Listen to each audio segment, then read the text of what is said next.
Hello, मेरा नाम है चंद्रहास। स्टडी स्मार्ट में आपका स्वागत है। आज की इस वीडियो में हम देखेंगे करंट अफेयर के एमसीक्यूज़ जो कि आपके आने वाले एग्ज़ाम्स जैसे आरआरबी, पीओ मेंस और क्लर्क में बहुत इंपॉर्टेंट रोल प्ले करेंगे।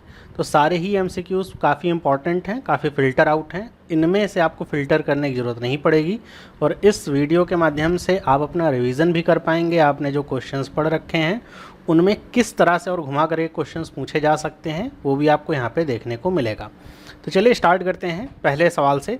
और आपको इस जो वीडियो है या जो ये क्वेश्चन है इनका पीडीएफ भी मिल जाएगा studysmart.in हमारी वेबसाइट पे। वहाँ से आप इसका पीडीएफ भी डाउनलोड कर सकते हैं अपने रिवीजन के लिए। तो पहले क्वेश्चन से स्टार्ट करते हैं। पहला सवाल लिखा हुआ है centre for development of advance computing, जिसको शॉर्ट में सीडेक कहा जाता है। इसने अनाउंस किया है अपना collaboration with Arm, the world's leading semiconductor IP company, to broaden the support under the dash DLI scheme. तो सीडेक ने ARM के साथ कोलैबोरेशन किया है सेमीकंडक्टर के लिए। तो वो कौन सी स्कीम है जिसके तहत ये किया जा रहा है, किस स्कीम के अंतर्गत आएगा? तो आपको DLI की फुल फॉर्म बतानी है। इसका फुल फॉर्म होता है डिज़ाइन लिंक्ड इंसेंटिव। तो इसका सी वाला जो ऑप्शन है वो क्या है? करेक्ट है। सारे ही आपको मिलते जुलते ही मिलेंगे। डी से डिज़ाइन, एल से लिंक्ड, आई से इंसेंटिव। ये आपकी स्कीम चलती है भारत सरकार की तरफ से जिसके तहत ये कोलैबोरेशन हो रहा है। अगला सवाल, Mangalore refinery and petrochemicals limited MRPL dash PSU refinery based in coastal Karnataka and subsidiary of dash has become the single largest PSU refinery single location in nation for the year 2023। 2022-23 में जो single largest PSU refinery है जो एक ही location पे based है वो बनी है MRPL। तो आपको पहली चीज़ तो ये बतानी है कि ये MRPL कौन सी कैटेगरी में आती है। हमारे देश में जो कंपनियां हैं, बस सरकारी कंपनियां, उनको 3 कैटेगरीज में रखा जाता है। जो सबसे ऊंची कैटेगरी होती है जिसको कहा जाता है महारत्न कैटेगरी, उसके बाद आती है नवरत्न कैटेगरी और उसके बाद आते हैं मिनी रत्न कैटेगरी। तो ऐसे 3 कैटेगरियाँ होती हैं और तीनों के लिए अपनी अलग अलग एलिजिबिलिटी है, कब कौन सी कैटेगरी में कौन सी कंपनी आएगी, क्या टर्नओवर होना चाहिए। आप चाहें तो एक्स्ट्रा पढ़ सकते हैं। और इसी के साथ इन तीनों कैटेगरी में आने का मतलब इनको अपने आप में काफ़ी फ्रीडम मिलती है कि कितने तक के इन्वेस्टमेंट कर सकते हैं बिना परमिशन लिए, बिना वो सारी चीज़ें। तो ऐसे कुछ इनको बेनिफिट्स भी मिलते हैं। तो ये जो MRPL है ये एक मिनी रत्न जो CPSC PSU है और ये ONGC की सब्सिडरी है। डी वाला ऑप्शन इसका क्या है? करेक्ट है। तो ONGC की सब्सिडरी है, मिनी रत्न कंपनी है। अगला सवाल, national Tiger Conservation Authority NTSA, इसका फुल फॉर्म भी याद रखिएगा। केवल NTSA बोला जाए तो इसका मतलब क्या है? National Tiger Conservation authority. तो इसने डिटेल में बहुत सारे टूल्स का प्रयोग करते हुए, कैमराज का प्रयोग करते हुए जो भारत में टाइगर्स हैं उनकी काउंटिंग करी।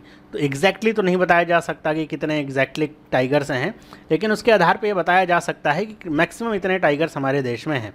तो उसके आधार पे जो पूछा जा रहा है आपसे कि total number of tigers in entire country वो कितने हैं, तो ये हैं 3682। इसे का एक और सवाल आ सकता है कि एवरेज कितने हैं, लेकिन एवरेज वैसे पूछा नहीं जाता है। मैक्सिमम आपसे पूछा जाएगा 3682 वर्तमान समय में इनकी संख्या है। NTSA ने ऐसा बताया है। इसी से रिलेटेड एक और सवाल है कि NTSA ने जो अपनी ये टाइगर काउंट पे रिपोर्ट पब्लिश करी है, इसके अनुसार सबसे ज़्यादा किस स्टेट में टाइगर हैं, जिसमें 785 टाइगर्स हैं। मतलब 3682 जो टाइगर्स हैं उसमें से 785 टाइगर्स केवल मध्य प्रदेश में ही हैं। तो बी वाला ऑप्शन इसका क्या है? करेक्ट है। उसके बाद आता है सेकंड नंबर पे कर्नाटका, जिसमें 536 लगभग टाइगर्स पाए जा रहे हैं। अगला सवाल है, डैश है successfully obtained approval for small finance bank licence from its board. कि कौन से पेमेंट्स बैंक ने स्मॉल फाइनेंस बैंक का लाइसेंस का जो अप्रूवल है वो ऑब्टेन किया है अपने बोर्ड से? तो ये है फिनो पेमेंट्स बैंक। डी वाला ऑप्शन क्या है इसका? करेक्ट है। रिसेंटली फिनो पेमेंट्स बैंक को ये अप्रूवल मिला है अपने बोर्ड की तरफ से। अगला सवाल है, ADB ने गवर्नमेंट ऑफ इंडिया के साथ $200 मिलियन का लोन ये ऐसा साइन किया हुआ है। किसके लिए? For expanding urban services. Urban services में बहुत सारी सर्विसेज आती हैं, सड़क, रोड, इंफ्रास्ट्रक्चर डेवलपमेंट, वो सारी चीज़ें, पानी सही से पहुंच रहा है, वो सारी चीज़ें। तो उसके लिए राजस्थान सरकार के लिए ADB का मतलब एशियन डेवलपमेंट बैंक और गवर्नमेंट ऑफ इंडिया ने $200 मिलियन का लोन ये साइन किया है MOU।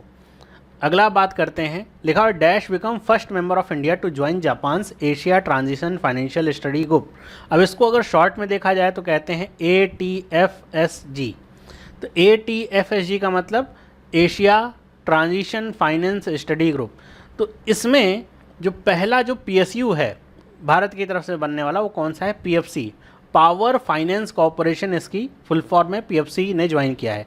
जनरली हम देख रहे हैं कि जितने भी देश हैं, ज़्यादातर देश अब जो फॉसिल फ्यूल्स हैं उनकी बजाय अब जो ज़्यादा हमारे लिए सस्टेनेबल एनर्जी सोर्सेज हैं या रिन्यूएबल एनर्जी सोर्सेज हैं उनकी तरफ जा रहे हैं।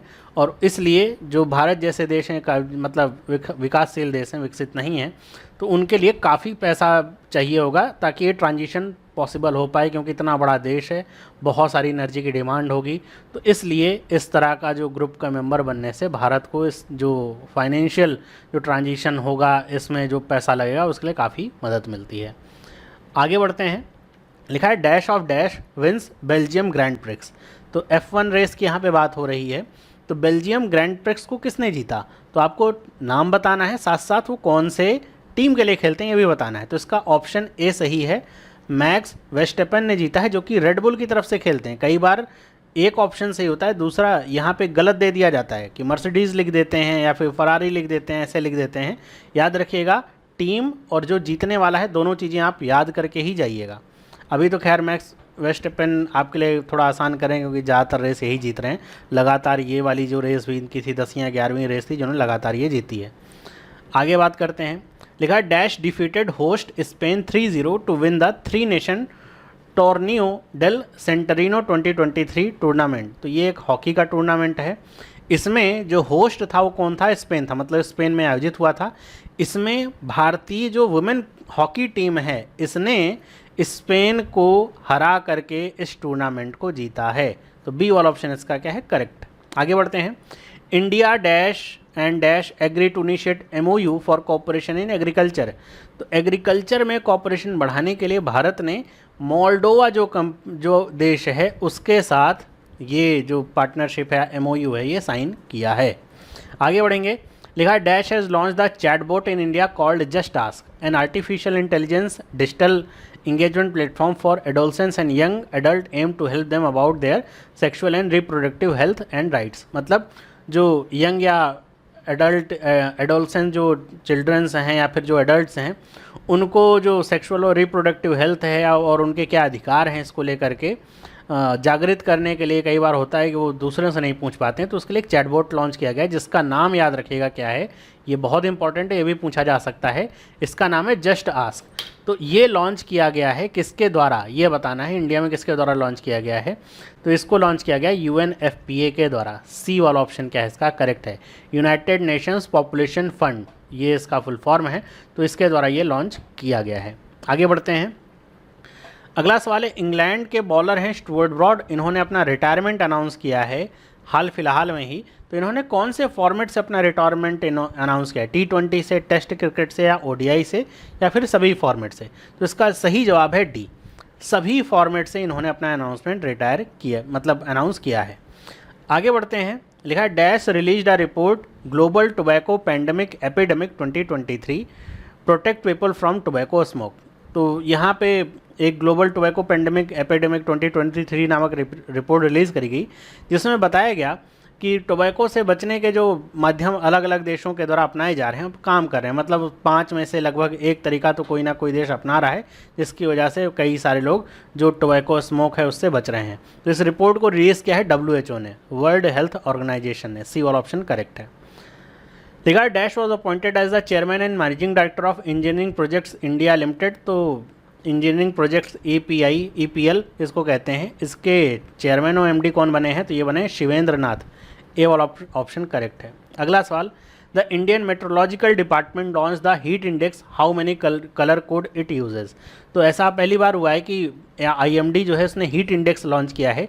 इसका उद्देश्य क्या है कि एक तो होता है तापमान, एक होता है फील होने वाला तापमान। कई बार आप देखते होंगे मोबाइल में भी कि तापमान होता है 28 डिग्री लेकिन उसमें लिखा है फील लाइक 32 डिग्री। तो ऐसे फील लाइक जो टेम्परेचर है जो कि ह्यूमिडिटी की वजह से काफ़ी इसमें रोल प्ले करती है, इसको नापने के लिए और इसकी इंडेक्सिंग करने के लिए IMD ने यह हीट इंडेक्स जो है लॉन्च किया है। इसमें 4 कलर कोड का प्रयोग किया जा रहा है। कौन से 4 कलर कोड हैं? तो ग्रीन है, फिर क्या है येलो है, और उसके बाद क्या है ऑरेंज, और ये एक लाइन से ही लिख रहा हूँ मैं, और फिर क्या है रेड। मतलब अगर तापमान एकदम सही है फिर ग्रीन है, बीच का है तो येलो, थोड़ा ज़्यादा हाई है तो ऑरेंज, और बहुत ज़्यादा है तो वो रेड कैटेगरी में ऐसे रखा जाएगा। आगे बढ़ते हैं। लिखा गया है the Indian government introduce a new visa category called dash, this is for the foreign national seeking treatment under the Indian system of medicine including Ayurveda, wellness and yoga. मतलब कई बार लोग भारत पे, या भारत पे भी लोग जाते हैं, भारत में भी लोग आते हैं। भारत में लोग ज़्यादातर इसलिए आते हैं क्योंकि यहाँ पे जो सेम जो चिकित्सा है या फिर किसी तरह की सर्जरी है, जो सेम सर्जरी आप अगर अपने देश में कराएंगे, कोई अमेरिका में करा रहा है या फिर कोई यूरोप में करा रहा है, काफ़ी महंगी पड़ती है। इंडिया में कराएंगे तो काफ़ी सस्ती पड़ती है और रिज़ल्ट भी काफ़ी अच्छे होते हैं वहाँ की तुलना में। तो ऐसे में यहाँ पे जो मेडिकल वीज़ा पहले दिया जाता था, लेकिन उसमें एक कैटेगरी और ऐड करी जा रही है कि अगर कोई आता है बाहर से और वो अपना इलाज करवाना चाह रहा है, जो इंडियन सिस्टम्स हैं जैसे आयुर्वेदा हो गया, सिद्धा हो गया, वेलनेस या योगा हो गया, इनमें अगर आप आ रहे हैं कि हमको ट्रीटमेंट देना इसलिए इंडिया आ रहे हैं, तो इसके लिए जो नया वीज़ा लॉन्च किया गया है इसको कहा जा रहा है आयुष। सी वाला ऑप्शन इसका सही है। तो आयुष वीज़ा जारी किया जाएगा ऐसे लोगों के लिए। आगे बढ़ते हैं। लिखा गया है the DP upgraded the status of Oil India Limited to dash CPSE and ONGC Videsh Limited to dash CPSE। ध्यान रखिए यहाँ पे स्टेटस अपग्रेड, अभी मैंने आपको थोड़ी देर पहले बताया था, 3 पार्ट में कंपनियों को डिवाइड किया जाता है उनकी परफॉर्मेंस के आधार पे, महारत्न, नवरत्न और मिनी रत्न। तो यहाँ पे जो ऑयल इंडिया लिमिटेड है इसको बना दिया गया है महारत्न कंपनी, मतलब ये महारत्न की कैटेगरी में पहुँच गया है। और जो ONGC की एक सब्सिडरी है ONGC विदेश लिमिटेड, जो अभी हाल फिलहाल में बनाई गई थी, इसको बनाया गया है नवरत्न कैटेगरी में। तो ये D वाला ऑप्शन इसका क्या है? करेक्ट है। ओके, ध्यान रखिए ONGC नहीं, ONGC तो महारत्न कंपनी है, ONGC विदेश लिमिटेड उसकी सब्सिडरी है। आगे बढ़ते हैं। लिखा गया dash top the Fortune global 500 list for the 10th consecutive year in year 2023। Fortune global 500 की लिस्ट हर साल निकलती है, इसमें लगातार 10वें साल भी किस कंपनी ने टॉप किया है? तो ये है वॉलमार्ट। ए वाला ऑप्शन इसका करेक्ट है। और ये जो सारे आपको लाइन से दिख रहे हैं, सारे ये लाइन से सेम ही है, मतलब ये पहले नंबर पे है सऊदी अरब की जो ऑयल कंपनी है सऊदी अरमाको दूसरे नंबर पे, चाइना की ये है स्टेट ग्रिड तीसरे नंबर पे, और अमेरिका की Amazon.com है चौथे नंबर पे। तो ये लाइन से आपके 4 कंपनियाँ हैं। आगे बात करते हैं। लिखा गया था Indian air force received the spike non line of site anti tank guided missile from dash. तो ये एक नॉन लाइन ऑफ साइट जो एंटी टैंक गाइडेड मिसाइल है इंडियन एयरफोर्स को प्राप्त हुई है, तो इसे रिसीव किया गया है इजराइल से। नॉन लाइन ऑफ साइट का मतलब ये होता है कि ऊंचाई पे चलने के बाद भी धरती के कर्व होने की वजह से, धरती तो गोल होती है, तो अगर आप ऊंचाई पे हैं तो एक दूरी तक ही आपको दिखाई दे सकता है, लेकिन अगर कोई टारगेट आपका इधर है तो वो आपको दिखेगा नहीं, छिपा रहेगा, तो नॉन लाइन ऑफ साइट में रहेगा। लेकिन ऐसे टारगेट को भी खत्म करने की इस मिसाइल की क्षमता है जो इजराइल से अभी रिसीव करी गई इंडियन एयरफोर्स के द्वारा। आगे बढ़ते हैं। लिखा गया है to established India's first regional centre for species survival the International Union for Conservation of Nature, जिसको शॉर्ट में IUCN के नाम से जाना जाता है, species survival commission SSC and dash signed a memorandum of understanding. तो इंडिया में इस IUCN के SSC का जो रीजनल सेंटर है, पहला रीजनल सेंटर खोलने के लिए IUCN ने Wildlife Trust of India, B वाला ऑप्शन इसका करेक्ट है, इसके साथ मेमोरेंडम ऑफ अंडरस्टैंडिंग साइन किया है। आगे बढ़ते हैं। अगला सवाल लिखा गया है the Indian government merge project tiger and project dash into one division called project tiger and dash division. तो प्रोजेक्ट टाइगर और प्रोजेक्ट एलिफेंट, इसका सी वाला ऑप्शन सही है। ये दो अपने अलग प्रोजेक्ट हुआ करते थे, लेकिन अब इंडियन गवर्नमेंट ने इन दोनों प्रोजेक्ट को मिला करके एक नया डिवीज़न बना दिया गया है, जिसको प्रोजेक्ट टाइगर एंड एलिफेंट कहा जा रहा है, प्रोजेक्ट TNE कहा जा रहा है। आगे बढ़ते हैं। लिखा गया है dash becomes 18th country recognised by WHO for eliminating trachoma as a public health problem. तो ट्राइकोमा को पब्लिक हेल्थ प्रॉब्लम से समाप्त करने वाला 18वां देश ये WHO के द्वारा रिकॉग्नाइज हो गया। कौन सा देश है ये? तो ये है इराक। सी वाला ऑप्शन करेक्ट है इसका। अगला सवाल, नाबार्ड ने 1974 करोड़ रुपीज़ किस गवर्नमेंट को दिए हैं अपना रूरल इंफ्रास्ट्रक्चर डेवलपमेंट फंड के रूप में, मतलब इसके द्वारा RIDF, ये नाबार्ड का सबसे बड़ा फंड होता है, इसके तहत किस गवर्नमेंट को पैसा दिया गया है? तो इसका सही जवाब है सी, राजस्थान। राजस्थान को ये पैसे दिए गए हैं। अगला सवाल, इंडिया ने कितने रुपए हैंडओवर किए हैं श्रीलंका को ताकि वो अपना यूनिक डिजिटल आइडेंटिटी जो प्रोजेक्ट है उसको कंटिन्यू कर सके या फिर उसमें मदद हो सके? तो ये है 450 million dollar, sorry million rupees हैं, 450 मिलियन रुपीज़ ये श्रीलंका को हैंडओवर किए हैं इंडिया ने।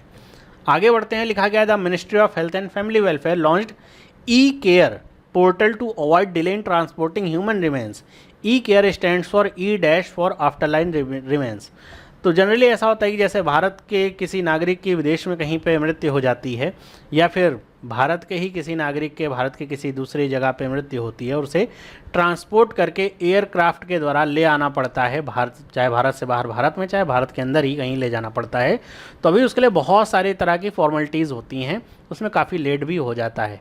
तो इस पूरी ये पूरा जो आपका प्रोसेस है इसको थोड़ा स्ट्रीमलाइन करने के लिए और आसान बनाने के लिए ये ई-केयर पोर्टल लॉन्च किया गया है, जिसमें सी का मतलब होता है क्लियरेंस है, कि जो क्लियरेंस हैं वो आपको इलेक्ट्रॉनिकली ही सारी लेनी पड़े, इधर उधर भाग दौड़ ना करनी पड़े, ईमेल के द्वारा ही आपको सारी जो क्लियरेंस है वो मिल सकें, ताकि आप जो ह्यूमन रिमेन्स है उसको आप अपने साथ आसानी से ले जा सकें।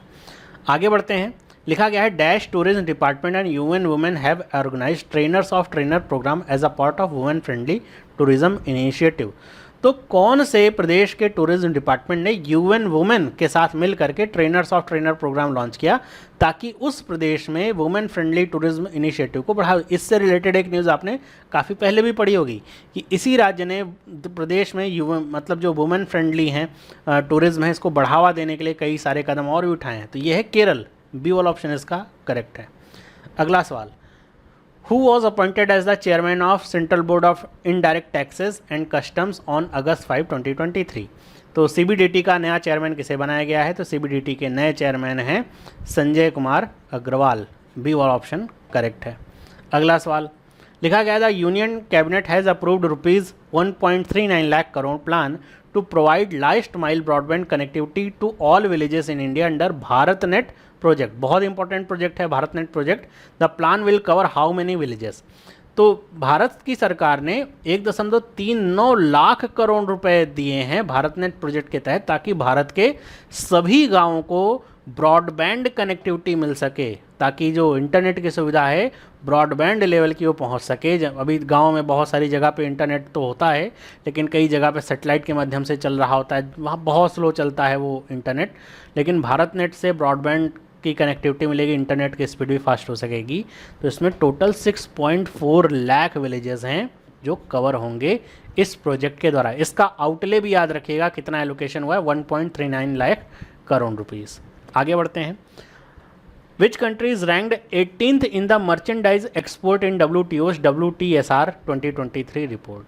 तो 18वें स्थान पे मर्चेंडाइज एक्सपोर्ट में कौन सा देश है? 18वें नंबर पे तो अपना ही देश है इंडिया, जो कि काफ़ी पीछे है। मतलब अच्छी बात नहीं है, एक्सपोर्ट में हमें आगे जाना चाहिए ताकि हमारा जो ट्रेड बैलेंस है वो ऐसा इम्बैलेंस ना रहे, और इंपोर्ट में हमें कम होना चाहिए। अभी इंपोर्ट की बात करें तो शायद इस लिस्ट में इंडिया इंपोर्ट में टॉप 10 में था, लेकिन एक्सपोर्ट में देखें तो टॉप 10 के बाहर है। आगे बढ़ते हैं, लिखा गया है India has committed $700,000 to clean water initiative of. तो ये क्लीन वाटर इनिशिएटिव है कौन से देश का, जिसके लिए भारत ने अगर ऐसे देखा जाए तो आप कहेंगे $7 लाख इतना कमिट किया हुआ है। तो ये है टुवालू, सी वाला ऑप्शन इसका क्या है करेक्ट है। टुवालू के एक देश है, ओशियानिक देश है, जिसके लिए इनिशिएटिव चल रहा है। यहाँ पे भारत ने कमिटमेंट करी कि हम भी इतना पैसा प्रोवाइड करेंगे इस इनिशिएटिव के लिए। How many medals did India win at the Asian youth and junior weight lifting championship 2023? तो ये चैंपियनशिप हुई थी जिसमें भारत ने कुल मिलाकर के 42 मेडल जीते हैं, 42। अगला सवाल है dash has won the contract from Indian Army to supply 200 medium altitude logistic drone and accessories? कि कौन सी कंपनी ने इंडियन आर्मी से 200 मीडियम एल्टीट्यूड लॉजिस्टिक्स ड्रोन और एक्सेसरीज़ का जो कॉन्ट्रैक्ट है वो प्रोक्योर किया या फिर एक्वायर किया हुआ है या फिर प्राप्त किया हुआ है? तो ये है दक्ष अनमैन्ड सिस्टम, इसका नाम आपने बहुत सुना होगा। दक्ष ड्रोन बनाने के क्षेत्र में काफ़ी आगे है, और इसने अभी पिछले साल की बात है जब बहुत बड़े बड़े इसने आपने जो उद्घोषणाएं हैं इसी साल की शुरुआत में करी थी कि एग्रीकल्चर के बहुत सारे ड्रोन से बनाएगी, जिससे एग्रीकल्चर के क्षेत्र में काफ़ी लाभ मिलेगा।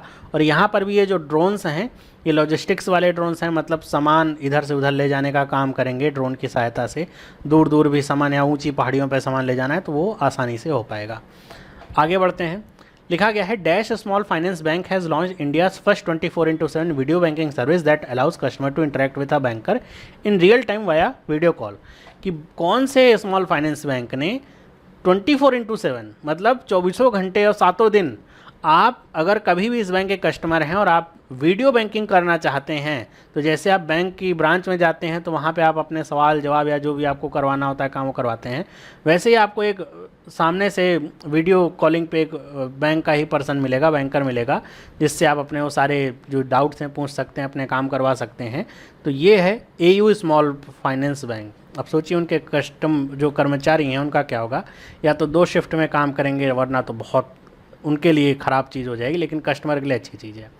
लिखा गया है dash has launched India's first eco friendly debit card, the card is made from recycled PVC material. मतलब ये जो डेबिट कार्ड और क्रेडिट कार्ड होते हैं ये भी प्लास्टिक से ही बने होते हैं। प्लास्टिक हमें पता है कि इतना अच्छा इन्वायरमेंट के लिए नहीं होता, इसको डिकम्पोज होने में बहुत लाखों साल लग जाते हैं। लेकिन अभी ये जो कार्ड बना है ये इको फ्रेंडली है, डेबिट कार्ड की आसानी से डिकम्पोज हो जाएगा, इन्वायरमेंट में मिल जाएगा। तो एयरटेल पेमेंट्स बैंक की तरफ से ये इनिशिएटिव शुरू किया गया है इको फ्रेंडली डेबिट कार्ड का। एक्जिम बैंक ऑफ इंडिया ने जो फैक्टरिंग सब्सिडी की लिखा has launched a factoring subsidiary Exim Finserv in GIFT City Gujarat, which of the following is not a benefit of factoring service for Indian exporters. तो Exim bank ने अपनी एक subsidiary launch करी है। क्या लॉन्च करी है? फैक्टरिंग सब्सिडरी है, एक्जिम फिनसर्व इसका नाम है, ये भी इंपॉर्टेंट है इसमें। तो ये कहाँ पे लॉन्च करी? गिफ्ट सिटी जो गुजरात में बनी है वहाँ पे लॉन्च करी है। तो आपसे ये कहा जा रहा है कि इंडियन एक्सपोर्टर्स के लिए ये जो फैक्टरिंग सर्विस है इनमें से क्या लाभदायक उसमें काम नहीं होगा। तो लिखा है immediate access to cash factoring से, तो ये तो होता है। Reduce risk of non payment, हाँ ठीक है। फ्रीड अप वर्किंग कैपिटल, ठीक है। Improved credit rating, increased market share. E वाला ऑप्शन अगर देखा जाए तो इनमें से सबसे मतलब अगर देखा जाए तो आपके फैक्टरिंग बिजनेस से या फैक्टरिंग से किसी भी इंडियन एक्सपोर्टर का मार्केट शेयर नहीं बढ़ेगा। हाँ, फैक्टरिंग सर्विस अगर आपको पता नहीं है तब आप सोच सकते हैं कि अच्छा ये भी तो हो सकता है। फैक्टरिंग का मतलब क्या है, ऐसे छोटे शब्दों में समझिए कि अगर मान लीजिए आपने किसी कंपनी को कुछ माल सप्लाई किया है और आपका कुछ इनवॉइस जनरेट हुआ है लेट से 1 लाख रुपए का, लेकिन अभी आपको पेमेंट नहीं मिली है, पेमेंट आपको मिलनी है 2 महीने के बाद, ओके। तो तब तक आपके पास ये जो इनवॉइस है पड़ा रहेगा। आपको अगर पैसे की अभी ज़रूरत है तो आप इनवॉइस को जनरेट भी नहीं कर सकते या फिर कैश नहीं करा सकते। लेकिन अगर बीच में कोई एक ऐसी कंपनी आ जाए वो क्या कहे कि ठीक है आपने 1 लाख रुपए का सामान लिया है और इतने तारीख को आपको ये पैसा मिलेगा, तो वो कंपनी क्या कहेगी कि आप हमें अपने ये जो इनवॉइस है ये मुझे बेच दीजिए, हम आपको 80,000 90,000 जो भी जैसा आप इंटरेस्ट हो या फिर जैसा उसकी सहमति हो, लेट से 80,000 रुपये, हम आपको 80,000 रुपये दे देंगे। तो होगा क्या कि आप सोचोगे कि 1 लाख रुपए मुझे 2 महीने के बाद मिलेंगे, या मैं 90,000 ले लेता हूँ। 90,000 रुपये अगर मैं अभी दे दूँ तो मुझे तुरंत प्राप्त हो जाएंगे, थोड़ा 10,000 का नुकसान हो लेकिन पैसा भी मिल जाएगा। तो अगर आपको कहीं और एक्सपेंशन करना है, कहीं और पैसा लगाना है तो उसके लिए आपके पास कैपिटल मौजूद हो जाएगा। तो होगा क्या कि आप इसे बेच देंगे, इसी को कहा जाता है फैक्टरिंग। और ये कंपनी फिर ये जो 1 लाख रुपये की इनवॉइस है, जब ये इनवॉइस की डेट आएगी तो वो उस इनवॉइस को अपने पास उसे कैश करा लेगी। तो इसको कहा जाता है फैक्टरिंग। तो इसका आप देखिए इमीडिएट एक्सेस टू कैश होता है कि मतलब आपको तुरंत पैसा मिल जाएगा, आपको वेट नहीं करना है। Reduced risk of non payment है, अब आपको ऐसा भी नहीं कि आप इंतज़ार करो 1 महीना 2 महीना हो गया फिर आपके जो आपने जिसको सामान बेचा कहा नहीं 15 दिन और रुक जाओ, तो वो सब थोड़ा यहाँ पे मैनेज रहता है। फ्रीड अप वर्किंग कैपिटल, और आपको यहाँ से जो पैसा मिलता है तो आपकी वर्किंग कैपिटल भी फ्री होती है। अब अगर आपके पास ये पैसा नहीं हुआ तो आप अपनी वर्किंग कैपिटल लगाओगे अगर आपको कुछ और काम करना है। इम्प्रूव्ड क्रेडिट रेटिंग, तो इससे क्रेडिट रेटिंग भी आपकी सुधरती ही है। तो ये सारे बेनिफिट तो होंगे लेकिन मार्केट शेयर इससे बढ़ने का कोई यहाँ पे औचित्य नहीं है। अगला सवाल, India finished with dash rank with 26 medal at FISU world university games 2023 held in Chengdu, China. तो ये जो फिशु वर्ल्ड यूनिवर्सिटी गेम्स हुए थे इसमें भारत ने 7वां स्थान हासिल किया है। पहले स्थान पे ऑब्वियस सी बात है चाइना ही था। आगे बढ़ते हैं। लिखा गया dash is the first law enforcement training institute in India to join the Interpol global academy network. तो इंटरपोल की जो ग्लोबल एकेडमी नेटवर्क है इसको ज्वाइन करने वाला सीबीआई एकेडमी भारत की पहली लॉ इन्फोर्समेंट ट्रेनिंग इंस्टीट्यूट बना है। और नाम से आपको सब कुछ स्पष्ट होगा। इंटरपोल के बारे में आप जानते होंगे, ग्लोबल एकेडमी नेटवर्क है। मतलब यहाँ पे ज्वाइन करने का मतलब ये होगा कि जो ग्लोबल रूप से जो प्रैक्टिसेस चल रही हैं ऑफिसर्स को ट्रेन करने की, वो सारी चीज़ें अब यहाँ पर भी लागू होंगी या फिर वो सुविधाएँ उपलब्ध हो पाएंगी। तो यहाँ के ऑफिसर्स भी वैसे ही ट्रेन हो पाएंगे। आगे बढ़ते हैं। लिखा गया है the national bank of agriculture and rural development, जिसको नाबार्ड कहते हैं। बार बार इसलिए फुल फॉर्म में मैंने लिखा हो ताकि आपको नाबार्ड की फुल फॉर्म भी याद रहे। Has supported dash to to get 5 GI tag certification for traditional product. तो राजस्थान के को सपोर्ट किया है नाबार्ड ने ताकि उसको 5 GI टैग मिल सके ट्रेडिशनल प्रोडक्ट पे। तो अलग अलग ये GI टैग वाला जो न्यूज़ है ना, पहले काफ़ी रेयर हुआ करता था। तो अगर किसी राज्य ने कोई एक GI टैग लिया है तो इम्पोर्टेंट न्यूज़ हुआ करती थी। लेकिन अभी GI टैग क्या है कि बहुत बल्क में मिलता है। जैसे अगर देखा जाए तो अभी हाल फिलहाल में 3 या 4 राज्यों को मिला था, फिर 5 यहाँ पे राजस्थान को मिला है। तो थोड़ा न्यूज़ ऐसे कि किस लिए लिया गया है वो थोड़ा सा कह सकते हैं उतना इम्पोर्टेंस नहीं रखती है। अगर कोई बहुत ही ऐसा प्रोडक्ट हो, आउट ऑफ द क्लास हो, तो उसके बारे में आप जानकारी रख सकते हैं। अगला सवाल है GRSE ने लॉन्च किया है dash India's first indigenous autonomous under vehicle design to detect mine. तो ये AUV डिज़ाइन करी है GRSE ने, जो कि माइंस जो होती हैं उनको डिटेक्ट करने का काम करेगी अंडर वाटर में। समुद्र के अंदर भी माइंस लगे रहते हैं जिससे जो पनडुब्बियाँ होती हैं उनको नुकसान पहुंचता है, साथ ही साथ जो शिप्स होते हैं उनको नुकसान पहुंचता है। तो इसका नाम रखा गया निराक्षी। ए वाला ऑप्शन इसका करेक्ट है। अगला सवाल, dash has secured patent for artificial intelligence driven accident prevention system. तो AI driven accident prevention system है जिसके लिए पेटेंट लिया गया है। किसके द्वारा? तो ये है इंडियन आर्मी। कंफ्यूज हो सकते हैं आप इसमें, आप DRDO कह सकते हैं, ये IIT या ASC को कह सकते हैं, लेकिन ये इंडियन आर्मी ने इसका पेटेंट लिया हुआ है जिससे AI की मदद से एक्सीडेंट होने से पहले ही वहाँ पे जो स्टेप्स हैं उठा लिए। मतलब एक तरीके से एडास के जैसा कुछ सिस्टम है कि अगर ड्राइवर है चला रहा है, उसे नींद आ रही है, तो पहले यह सिस्टम अलर्ट करेगा कि आप आराम करो या फिर आपकी आंखें बंद हो रही हैं या फिर आप रास्ते से भटक रहे हो। ऐसे बहुत सारी चीज़ें इसमें डाली गई हैं। आगे बढ़ते हैं। लिखा गया है new Amravati station in Maharashtra become the 3rd pink station in the central railway zone. ध्यान रखिएगा, सेंट्रल रेलवे जोन का 3rd पिंक स्टेशन बना है new Amravati station. What is the feature of pink station? तो पिंक स्टेशन के क्या क्या फीचर्स हैं ये आपको बताने हैं। लिखा हुआ है it is a station that is wholly managed by women staff. क्या ये फीचर है? बिल्कुल, ये फीचर है पिंक स्टेशन का। It is a station that is equipped with facilities for women passenger such as a separate toilet, waiting room and parking spaces. की औरतों के लिए अलग अलग ये जो फैसिलिटीज़ हैं ये है, जैसे यहाँ पे सेपरेट टॉयलेट्स हैं, वेटिंग रूम्स हैं अलग, पार्किंग स्पेस भी उनके लिए अलग है। ये भी सही है।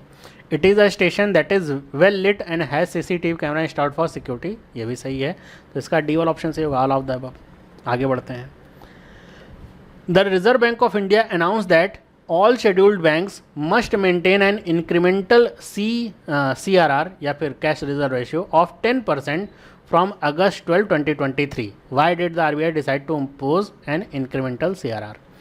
तो RBI ने ये कहा है सभी बैंकों को कि 12 अगस्त से अगला जो 14 दिन आएगा आपको इंक्रीमेंटल CRR मेंटेन करके रखना है 10% का। क्यों ऐसा कहा गया है? तो ये इंक्रीमेंटल CRR के पीछे का रीज़न क्या है?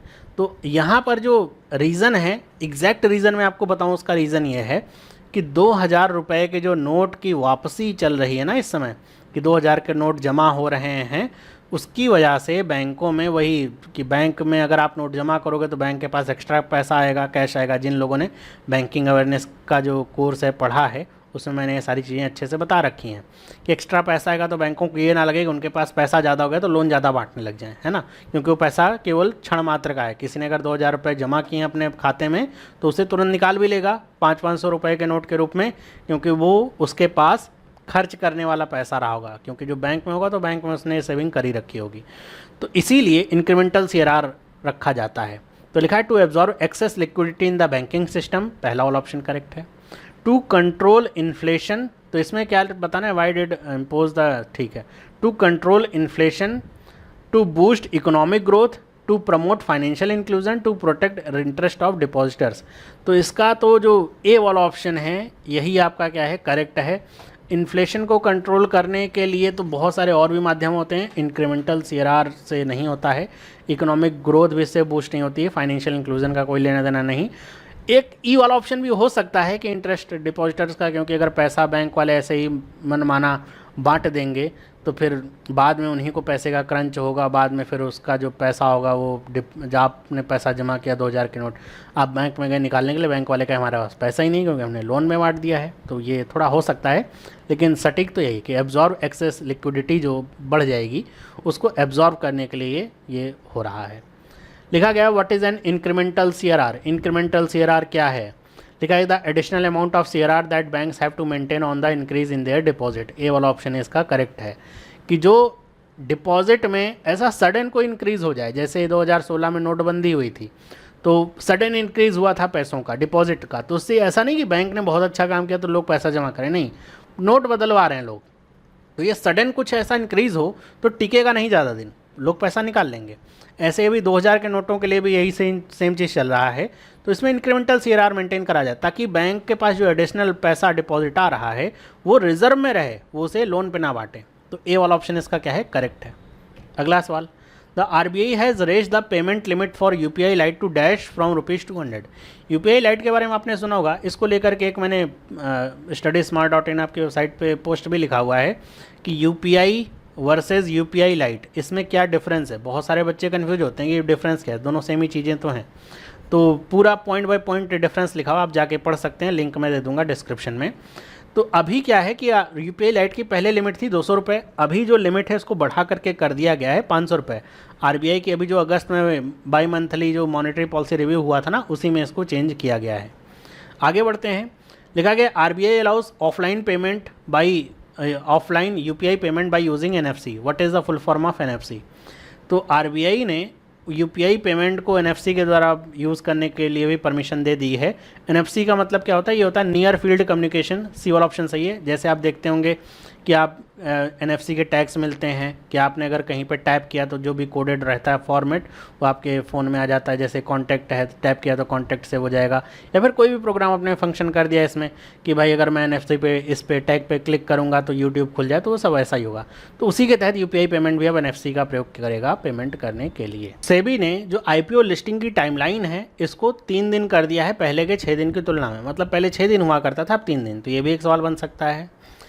तो इसके करने के पीछे का रीज़न क्या है, लिखा गया है to make it easier for investor to get liquidity for their investment, कि इन्वेस्टर के लिए ईजियर है लिक्विडिटी लेने के लिए इन्वेस्टमेंट से, क्योंकि पहले समय आपको 6 दिन का वेट करना पड़े, भी 3 दिन में हो जाएगा। तो हाँ ठीक है पहला वाला। To reduce the cost of listing for companies, बिल्कुल सही, टाइम कम होगा तो कॉस्ट रिड्यूस हो जाएगा। To make the IPO process more efficient, C वाला ऑप्शन इसका भी सही, मतलब डी वाले ऑप्शन को टिक करेंगे, ऑल ऑफ द अबव। अगला सवाल, Supreme Court forms a all women judicial panel to monitor aspects of dash, कि सुप्रीम कोर्ट ने ऑल वुमेन जुडिशियल पैनल जो है बनाया है किसको मॉनिटर करने के लिए। तो इसका जवाब है बी वाला, मणिपुर जो वायलेंस हुआ था तो उसको मॉनिटर करने के लिए ये ऑल वुमेन, मतलब 3 यहाँ पे महिला जजेज हैं जिनका पैनल बनाया गया है। अगला सवाल, the Luna 25 probe of dash was expected to land on moon on August 2023 but fail to do so, कि कौन से देश का लूना 25 अगस्त में लैंड होना था चंद्रयान से 1-2 दिन पहले, लेकिन वो लैंड नहीं हो पाया, क्रैश हो गया। तो उसका सही जवाब है रशिया। रशिया ने 47 ईयर्स के बाद ये मून मिशन अपना प्लान किया था जो कि सक्सेस नहीं हुआ।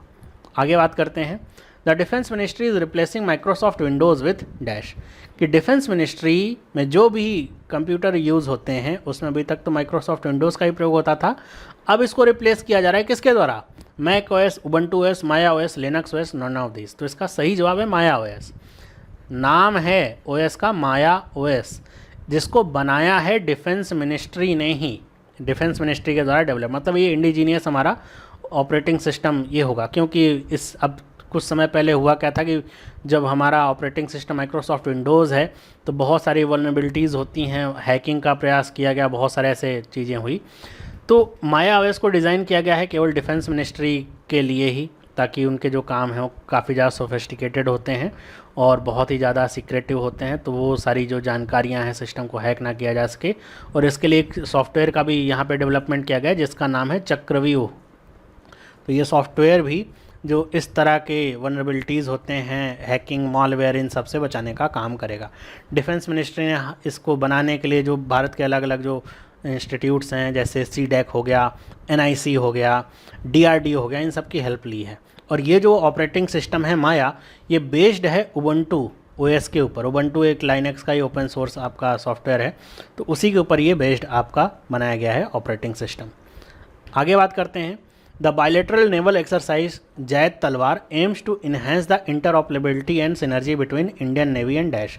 ये जैद तलवार का सवाल मेरे ख्याल से पिछले साल भी पूछा गया था आपके एग्ज़ाम में कि किसके किसके बीच में हुआ था। तो इंडियन नेवी और UAE की नेवी के बीच में एक्सरसाइज होती है।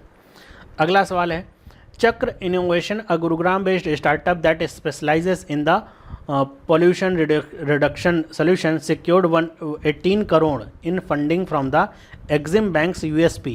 Full form of USP is, तो एग्जिम बैंक की एक स्कीम है USP, जिसके तहत ये चक्र इनोवेशन है जो पोल्यूशन रिडक्शन का काम करती है। इसने 18 करोड़ रुपए सिक्योर किए हैं फंडिंग। तो USP का फुल फॉर्म होता है उभरते सितारे प्रोग्राम। डी वाला ऑप्शन सही है। बैंकिंग अवेयरनेस वाले कोर्स में जब हमने एग्जिम बैंक पढ़ा था तो उसमें यहाँ पे मैंने आपको बताया था इनके अलग अलग प्रोग्राम चलते हैं उभरते सितारे में। इसी तरह के जो स्टार्टअप्स होते हैं उनको चिन्हित किया जाता है और उनको फंडिंग दे करके आगे बढ़ाया जाता है। पंजाब नेशनल बैंक ने एक MOU साइन किया हुआ है किसके साथ, जिसके द्वारा जो फाइनेंशियल सर्विसेज हैं उस कंपनी की जो सप्लाई चेन है या नेटवर्क हैं उनको मुद्रा के तहत आसानी से उपलब्ध हो पाएगा। तो इसका सही जवाब क्या है, तो इसका सही जवाब है अमूल। अमूल का नाम आप सब जानते होंगे, अमूल के साथ टाई अप किया गया है। अगला सवाल है, Indian men's hockey team clinch the Hero Asian championship trophy 2023 title by defeating.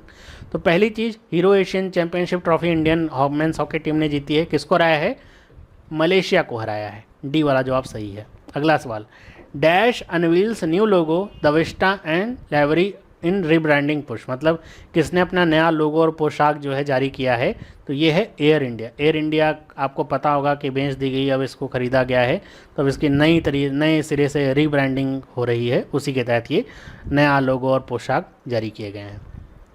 Who has been appointed as the new MD of LIC। LIC के नए MD कौन बने हैं, तो ये हैं R डोरास्वामी। ये वाला ऑप्शन सही है। Doctor Bindeshwar Pathak was awarded the Padma Bhushan for his work in. तो ये आप नाम जानते होंगे, काफ़ी फेमस नाम है इनका, हाल फिलहाल में भी देहांत हुआ था, तो इस वजह से ये न्यूज़ आ रही है। तो इनको पद्म भूषण अवार्ड दिया गया था, किस वजह से, सोशल वर्क की वजह से। अगर आप कभी भी रेलवे स्टेशन या फिर बस स्टेशन कहीं भी गए हों या फिर पब्लिक टॉयलेट का अगर आपने कभी इस्तेमाल किया हो, सुलभ शौचालय ऐसा आप देखते होंगे, तो सुलभ इंटरनेशनल जो इनकी ऑर्गेनाइजेशन है उसके तहत ऐसे पूरे देश में इस तरह के जो शौचालय और इस तरह की जो सर्विसेज हैं वो बनाई गई ताकि कम पैसे में और अच्छी सर्विसेज प्राप्त हो सकें सभी को। तो सुलभ इंटरनेशनल के संस्थापक थे डॉक्टर बिंदेश्वर पाठक। अगला सवाल, the country's first common testing centre for unmanned aerial system drones will be establish in dash at an outlay of ₹45 crore. तो गवर्नमेंट ने कहा है कि भारत का जो पहला कॉमन टेस्टिंग सेंटर होगा ड्रोन्स के लिए वो होगा तमिलनाडु में इस्टेब्लिश, 45 करोड़ की लागत से। अगला सवाल, यूनियन कैबिनेट ने अप्रूव किया है MOU जो कि साइन हुआ है Indian Drug Standard and Control Organisation and Ministry of Health Government of the dash. किस गवर्नमेंट के साथ, government of Suriname, for corporation in the field of medic product regulation. अगला सवाल है, Cabinet Committee on Economic Affair ने approve किया है with an outlay of ₹13,000 crore will be available for traditional craftsman people and artisan. कि जो craftsman people होते हैं, शिल्पकार या कारीगर होते हैं, इनके लिए 13,000 करोड़ रुपए की एक स्कीम जो है ये अप्रूव करी है। इस स्कीम का नाम क्या है, PM कलाकार, PM विश्वकर्मा, PM शिल्पकार, PM कारीगर। तो बी वाला ऑप्शन इसका सही है, PM विश्वकर्मा स्कीम। और ये जो स्कीम होगी इसके तहत जो भी आर्टिज़न हैं या क्राफ्ट्समैन हैं वो लाभ उठा पाएंगे। क्योंकि ज़्यादातर ऐसा देखा जाता है इन लोगों तक जो फाइनेंशियल जो कह सकते हैं कि इरेगुलरिटीज़ ज़्यादा रहती हैं, सही से पैसा उपलब्ध नहीं हो पाता है, जिसकी वजह से इनका काम नहीं बढ़ पाता।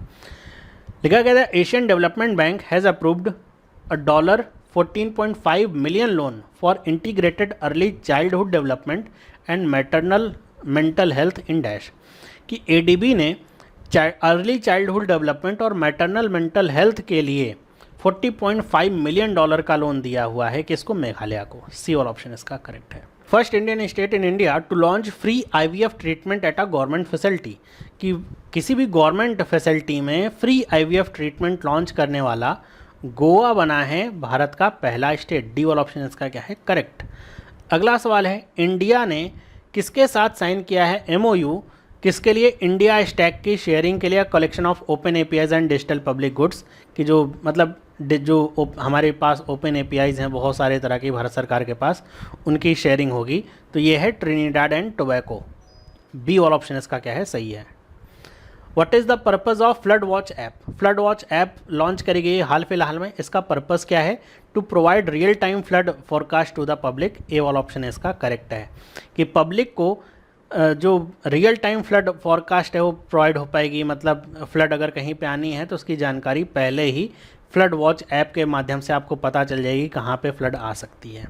अगला सवाल है, which organisation has picked McKinsey and Accenture to use AI and ML for enhanced regulatory supervision, कि किस ऑर्गेनाइजेशन ने मैकेंजी और एक्सेंचर, ये दोनों ही विदेशी कंपनियां हैं, इनको चूज़ किया है ताकि इनके जो आर्टिफिशियल इंटेलिजेंस और मशीन लर्निंग के जो प्रोग्राम्स हैं इनका प्रयोग करके जो रेगुलेटरी सुपरविजन्स हैं उनको अच्छा किया जा सके। तो ये है RBI।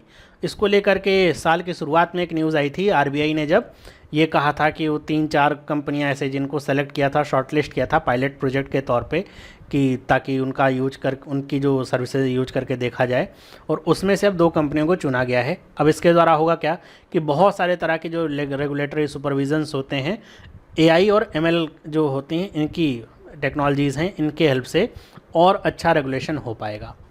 अगला सवाल है, which of the following is not a key feature of the RBI UDGAM portal. तो RBI ने एक पोर्टल लॉन्च किया है जिसका नाम है RBI UDGAM। UD का मतलब होता है unclaimed deposit gateway access information. यहाँ पे आई होना चाहिए था, मतलब इसको नाम अच्छा करने के लिए, उद्गम ऐसा नाम रखने के लिए M लिखा गया है, इंफॉर्मेशन का M यहाँ पे आ रहा है। तो ये इसका फुल फॉर्म इसलिए बताया ताकि आप कंफ्यूज ना हो, मैम से मैनेजमेंट कर दिया तो गलती हो जाएगी, इन्फॉर्मेशन का ये M आ रहा है। तो RBI उद्गम जो पोर्टल है इसको लॉन्च किया गया, अब नाम से आप स्पष्ट हैं कि अगर आपके घर में किसी का ऐसा अनक्लेम्ड डिपॉजिट है, आपको पता नहीं, बाद में आपको पता चलता है कि अच्छा अनक्लेम्ड कोई डिपॉजिट है, अब उसको क्लेम करना है, बैंकों में पड़ा हुआ है ऐसा पैसा, अकाउंट क्लोज नहीं हुआ है या फिर हो भी रखा है लेकिन उसमें पैसा कुछ पड़ा है, उसको आपको क्लेम करना है, तो उसके लिए पोर्टल चलाया गया है। तो कह रहे हैं कि इनमें से कौन सा इस उद्गम पोर्टल का की फीचर नहीं है। तो लिखा गया, it is a centralised portal that allows individuals to search for unclaimed deposit across multiple banks in one place. बिल्कुल सही, ए वाला ऑप्शन तो इसका सही है कि आप इस पोर्टल के माध्यम से जो अनक्लेम डिपॉजिट हैं अलग अलग बैंकों में एक ही जगह से आप जो है वो सर्च कर पाएंगे कि भाई इसका जो अनक्लेम डिपॉजिट है किस किस बैंक, आपको हर एक बैंक के चक्कर नहीं लगाने। It is easy to use and requires only basic details from individual. B वाला ऑप्शन भी सही है। लिखा गया है, it provide detailed information about the unclaim deposit including the bank, the amount of the deposit and the contact details of the bank. C वाला option भी सही है।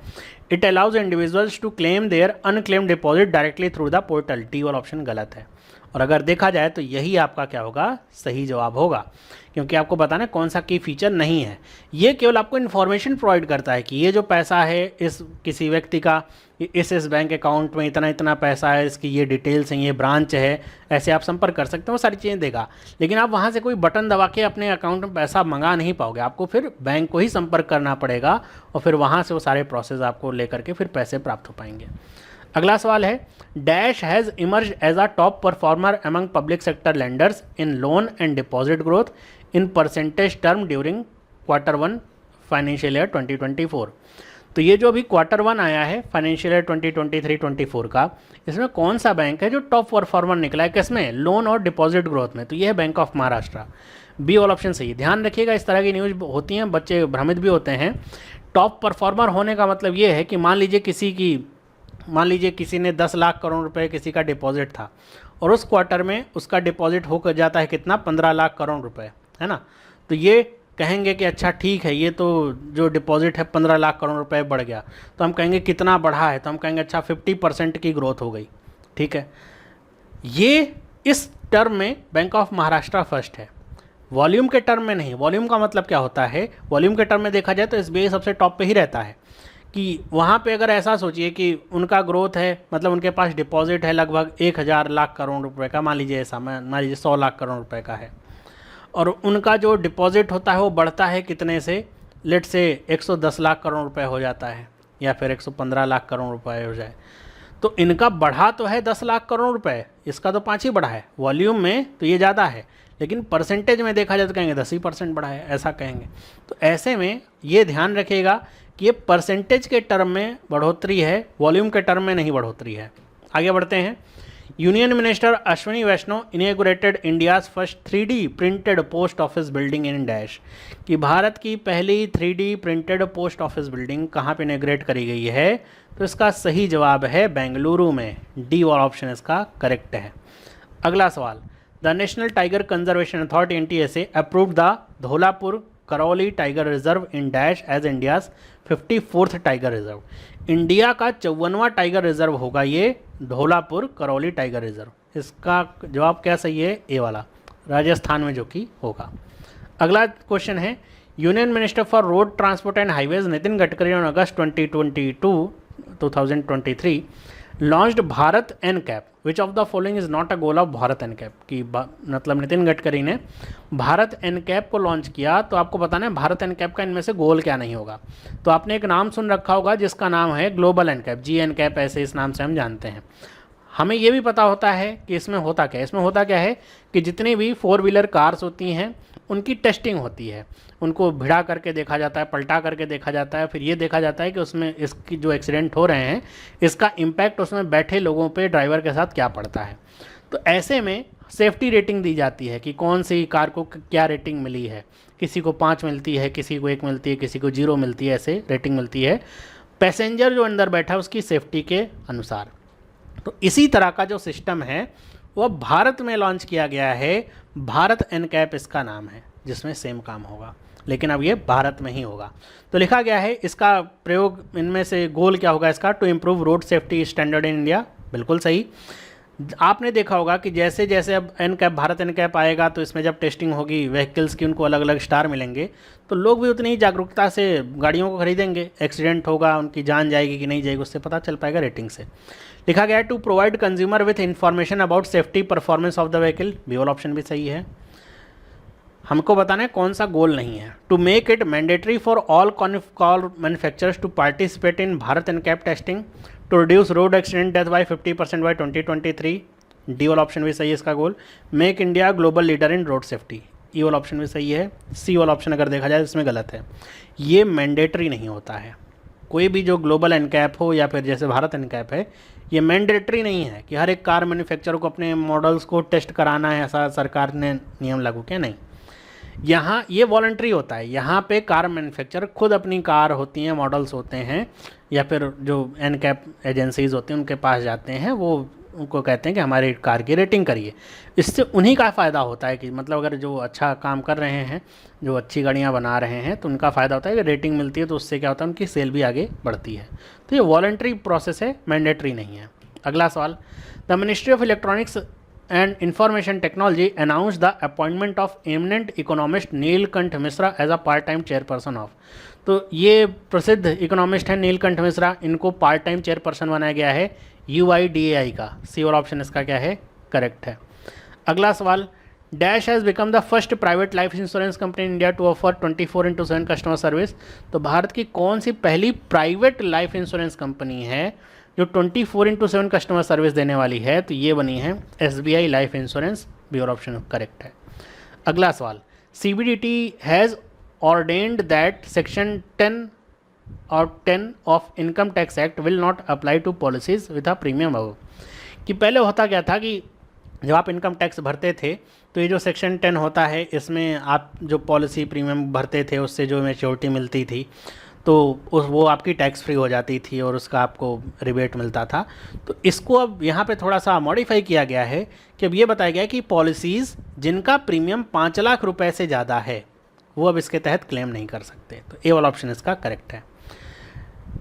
किस जगह की वुमेन्स फुटबॉल टीम ने, जिसका निक नेम है लारोजा, ने FIFA women's World Cup 2023 England को हरा करके जीता है? तो इसका सही जवाब है ए, स्पेन। स्पेन की वुमेन्स टीम ने इस बार का वर्ल्ड कप जीता है। Which of the following organisation is responsible for the pilot project of India's first hydrogen bus? Bharat की जो पहली हाइड्रोजन बस है जिसकी टेस्टिंग भी शुरू हो चुकी है, वो कहाँ पे हो रही है? लद्दाख में हो रही है। तो उसके पीछे या फिर उसको ऑपरेशनल करने के पीछे कौन से ऑर्गेनाइजेशन का हाथ है? तो वो है C, NTPC, National Thermal Power corporation.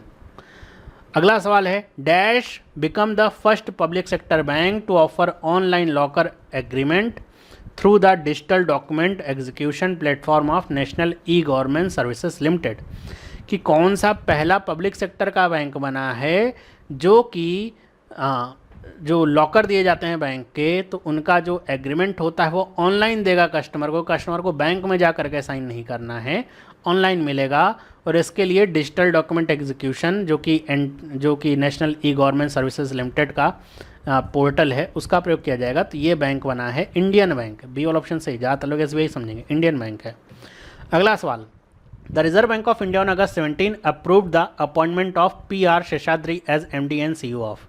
कि PR शेषाद्री का जो को MD CEO के तौर पे मान्यता मिली, अप्रूवल दिया है, ये बने हैं साउथ इंडियन बैंक के MD एंड CEO, जिसको RBI ने अप्रूवल दिया है।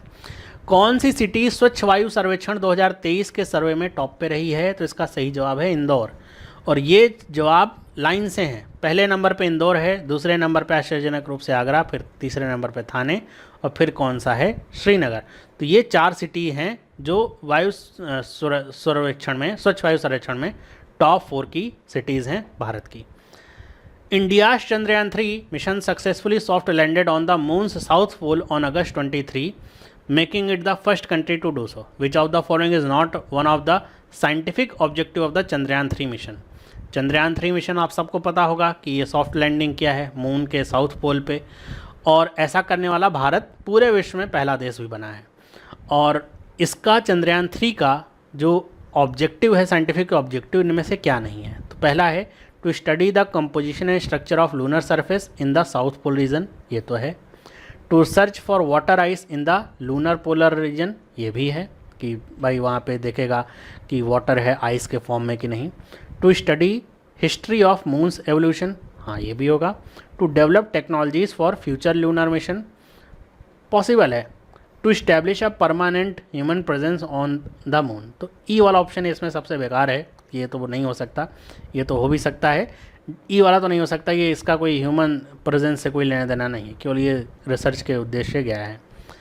Which of the following countries is not a partner in Chandrayaan 3 mission? इनमें से कौन सा है जो चंद्रयान 3 का पार्टनर नेशन नहीं है? तो इसका सही जवाब है डी, चाइना। बाकी तो हैं, डी नहीं है। The Chandrayaan 3 spacecraft landed on the moon south pole on August 23, the landing site is called? कि जिस साइट पे लैंड हुआ चंद्रयान 3 उसका एक नाम दिया गया, उसका नाम क्या है? तो उसका नाम रखा गया है शिव शक्ति पॉइंट। सी वाला ऑप्शन सही है। प्राइम मिनिस्टर नरेंद्र मोदी ने कौन से दिन को नेशनल स्पेस डे के तौर पे अब मनाने की बात करी है?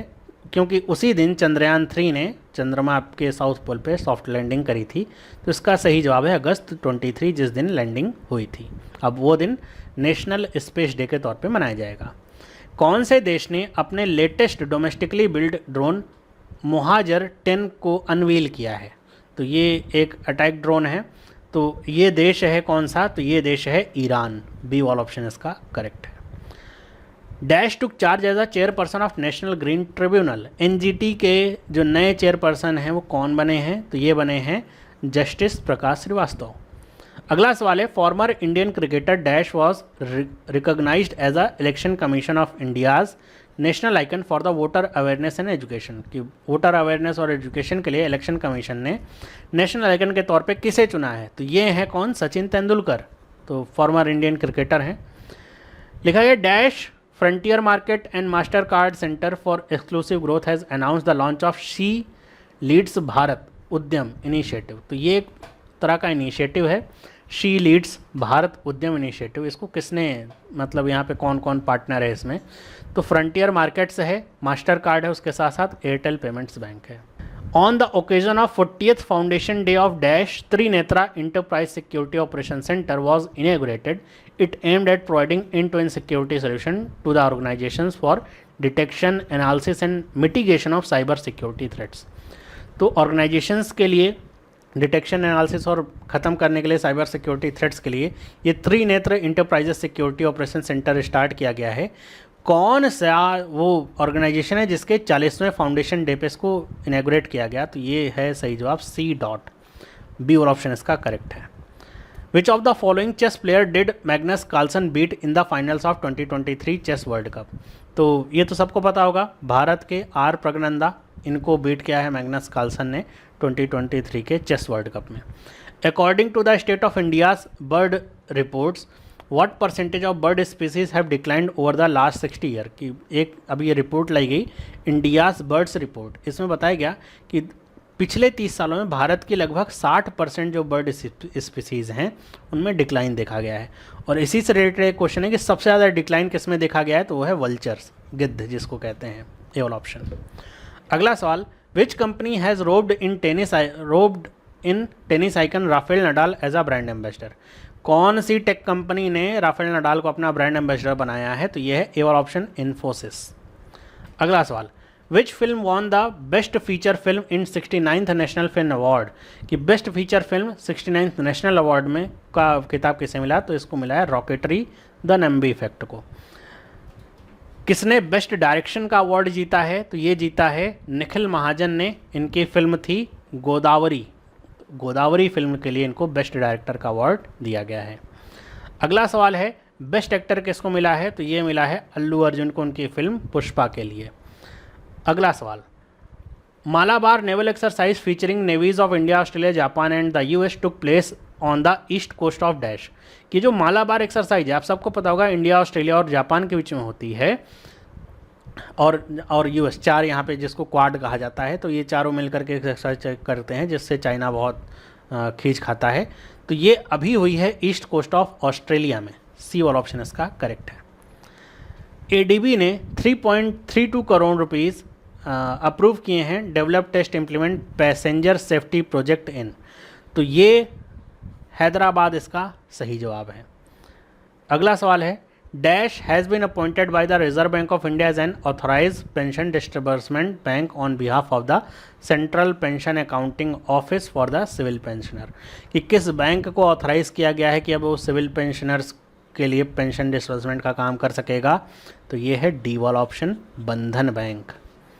अगला सवाल, टोटल 48 अफ्रीकन कंट्रीज़ ने एग्री हुए हैं और अडॉप्ट किया है dash ministerial declaration on migration, environment and climate change.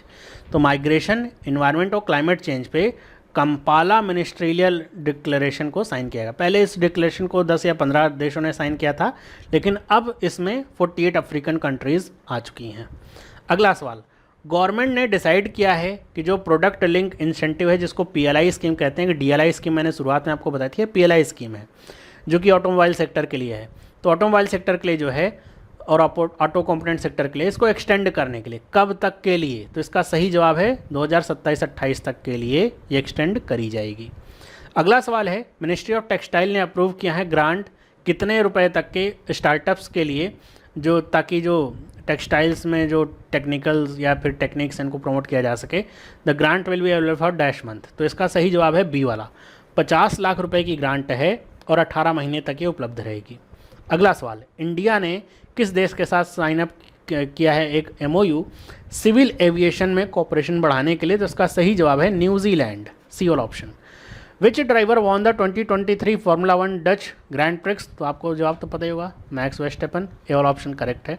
Dash launch infinity saving account a zero domestic transaction free based account, मतलब पूछा जा रहा है कौन से बैंक ने एक ये इन्फिनिटी सेविंग अकाउंट नाम से अकाउंट बनाया है या फिर यहाँ पे लॉन्च किया है, जिसमें ट्रांजैक्शन करने पे डोमेस्टिक ट्रांजैक्शन में किसी भी तरह की फ़ी की ज़रूरत नहीं है, कोई फ़ी चार्ज नहीं कराए। लेकिन एक बात इसमें और भी है कि ये एक फिक्स्ड फ़ी अकाउंट है। फिक्स्ड फ़ी अकाउंट का मतलब क्या है, इस अकाउंट को खोलने पे आपको 150 रुपये per month account maintenance charge समझ लीजिए वो देना पड़ेगा। लेकिन उसके अलावा इसमें किसी भी तरह का मिनिमम आपको बैलेंस रखने की ज़रूरत नहीं है। डोमेस्टिक पे आपको कोई भी तरह का ट्रांजैक्शन फ़ी नहीं देना पड़ेगा। डोमेस्टिक ट्रांजैक्शन आप कोई भी करेंगे आपको डेबिट कार्ड भी मिलेगा, क्रेडिट कार्ड अगर एलिजिबल होंगे तो मिल सकता है, चेकबुक वगैरह सब कुछ मिलेगी। और यहाँ पे 150 रुपये पर मंथ आपको देना पड़ेगा। तो ये है एक्सिस बैंक का लॉन्च किया हुआ account. Asian Development Bank and Fourth Partner Energy Private Limited signed a loan agreement worth up to rupees 1.2 billion to build 25 megawatt solar power plant। कि ADB और फोर्थ पार्टनर ने 1.2 billion का यहाँ पे loan agreement sign किया है ताकि 25 megawatt का सोलर पावर प्लांट बनाया जा सके। कहाँ पे बन रहा है ये, तो ये बन रहा है तमिलनाडु में। डी वाला ऑप्शन इसका क्या है, करेक्ट है। अगला सवाल, union minister for road transport and highways Shri Nitin Gadkari launch the world first prototype of the BS6 stage 2 electric flex fuel vehicle developed by dash. तो यूनियन मिनिस्टर हैं नितिन गडकरी, इन्होंने दुनिया की पहली prototype BS6 stage 2 electrified flex fuel vehicle कि electrified है, battery के साथ साथ फ्लेक्स फ्यूल का इस्तेमाल किया जाएगा इसमें, तो किसके द्वारा बनाई गई है, ये कार है जिसको लॉन्च किया गया है। तो ये है डी वाला ऑप्शन, टोयोटा किर्लोस्कर मोटर ने बनाया है इसे फ्लेक्स फ्यूल पे। अगला सवाल है, किसने जीता है पहला गोल्ड मेडल इंडिया के लिए वर्ल्ड एथलेटिक्स चैंपियनशिप 2023 में, जो कि कहाँ पे आयोजित हुई थी। तो इसका जवाब तो आपको पता होगा, नीरज चोपड़ा ने जीता है। इन्होंने 88.17 मीटर तक भाला फेंका, तो नीरज चोपड़ा ने जीता। और ए वाला ऑप्शन है इसका सही है, बुडापेस्ट जो कि हंगरी की राजधानी है, वहाँ पे आयोजित हुई थी ये वर्ल्ड एथलेटिक्स चैंपियनशिप, वहाँ पे जीता है। दूसरे नंबर पे पाकिस्तान के अरशद नदीम थे।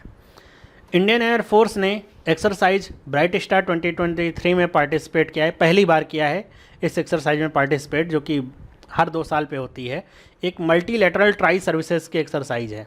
तो एक्सरसाइज ये कहाँ पे आयोजित हुई, तो ये हुई थी इजिप्ट में। सी वाला ऑप्शन करेक्ट है। ब्रिक्स अब 5 से 11 देशों तक फैल चुका है, मतलब इसमें 6 देशों को इंक्लूड किया गया है ब्रिक्स की जो बैठक हुई थी हाल फिलहाल में। तो आपको बताना है अभी जो 6 देश आए हैं आपके सामने ऑप्शन में से कौन सा वो देश है जो उसका पार्ट नहीं है। तो सऊदी अरब को शामिल किया गया है, ईरान को भी शामिल किया गया, UAE भी है, इथोपिया भी है, ई वाला ऑप्शन, टर्की नहीं है। और 2 देश कौन से हैं, तो एक तो है अर्जेंटीना और उसके अलावा इजिप्ट। तो ये 2 देश और, तो मतलब ये 6 देश अब हो गए। ब्रिक्स का आप जानते हो गए, ब्रिक्स संगठन में नाम जो है वो ब्राज़ील, रशिया, इंडिया, चाइना और साउथ अफ्रीका। अब 6 देश और हो गए, तो 11 यहाँ पे टोटल देश हो गए। तो ये थे ये इम्पॉर्टेंट करंट अफेयर जो आपको यहाँ पे पढ़ाना था, और उम्मीद करता हूँ इनमें से ज़्यादातर के आंसर आपको आते ही होंगे। नहीं आते होंगे तो जान लीजिए कैसे इनके आंसर करने हैं और किस तरह से घुमा करके भी क्वेश्चंस पूछे जा सकते हैं। कई बार ऐसा होता है कि जो आप पढ़ के जाते हैं कि अच्छा ये क्वेश्चन ऐसे बनेगा, वो सब कुछ इन्फॉर्मेशन में ही दिया रहता है और जो क्वेश्चन बनता है वो आप कर नहीं पाते हैं। तो आई होप कि ये आपको वीडियो अच्छा लगा है। अगर आपको वीडियो अच्छा लगा है तो वीडियो को लाइक ज़रूर करिए, अपने दोस्तों के साथ शेयर करिए इस वीडियो को। जिन बच्चों का भी एग्ज़ाम है एक बार करके देखें इस पूरे MCQs को। और इसका जो PDF है वो वेबसाइट पे उपलब्ध है, वहाँ से जा करके आप डाउनलोड कर सकते हैं। डाउनलोड PDF वाले सेक्शन में जाएंगे तो वहाँ से आप इसको डाउनलोड कर पाएंगे। तो मिलते हैं फिर अगली किसी वीडियो में, तब तक के लिए सभी लोगों को बाय।